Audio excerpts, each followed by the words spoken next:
So we discussed about energy for AI, but what is AI doing for energy, especially when it comes to all of the regulatory work that you're doing, and what are you seeing also on the side of utilities? But I'm really interested in terms of your regulatory work. Is AI helping you? Are you using ChatGPT for the 800-page docs, or how's that working?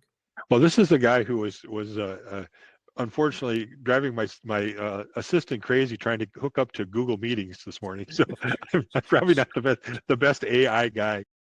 But yeah, no, I actually do want to use it, and we are using it here at the commission. We just actually adopted a policy on its use in the process because we are very record driven. You make decisions that have to be from the record. What we have to do is a policy that if you use AI, you can't use, I guess, and I'll probably use all the wrong words, Vlad, so I apologize. But you can't use open AI. You can't just go out on the internet and say, tell me what is the best ROE for Minnesota Power, okay? But we've passed a policy that says, I got a feedback there, but sorry about that. We passed a policy that says you can put into an AI system the whole record and only the record. And there's, as Pam indicated, we could have thousands of pages of record. And so one of the commissioners does a podcast. Puts the record in there and says, give me a good podcast on the major issues in this docket. And he gets that's the way he likes to do it. I got Wickwan Halm next to me. He's a very technical guy. He just asked, give me good questions to ask at the hearing, you know, and from a very professional level, you know, they have to all these qualifiers.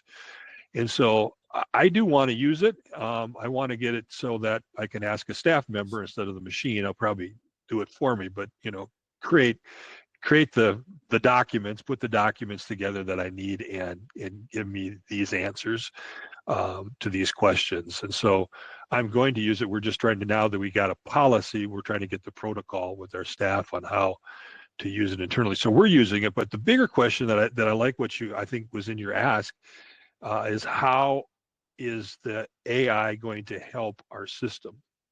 Yes. And it goes back to that distributive generation question and the virtual power plants and aggregation and those things.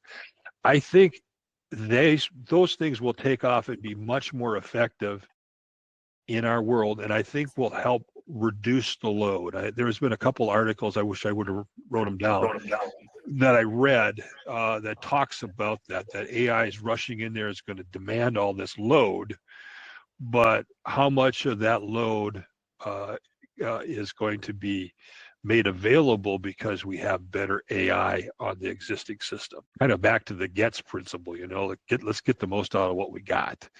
And I think AI will, I really believe AI is going to help us in that environment. At least I hope so. And so what puts us regulators in the tough deer in the lights situation is, AI is here now and they want load now, okay? This future benefit, we don't know what it is and how much it's going to give us as of yet. And that's one of the things that's kind of scary. People can promise things from AI. Oh yeah, AI is going to make your system work more efficient. But I don't know that yet. And you're the guy who couldn't even put Google meetings on his computer. It's hard to understand what that looks like in 5 to 10 years. And will it be able to basically make the system more efficient such that I don't need to build a power plant for that big AI load? But what they want is a power plant now. And so that's what we have to try to figure out. Is it cost effective? Can we build it, and will you pay for it? So I do see AI though as being a benefit to the system. We just don't quite have a figure on how it will be yet. And I think that's kind of that disruptive force that AI is right now. Is what will it be its benefit in the long run? But a good question. Thank you for your question.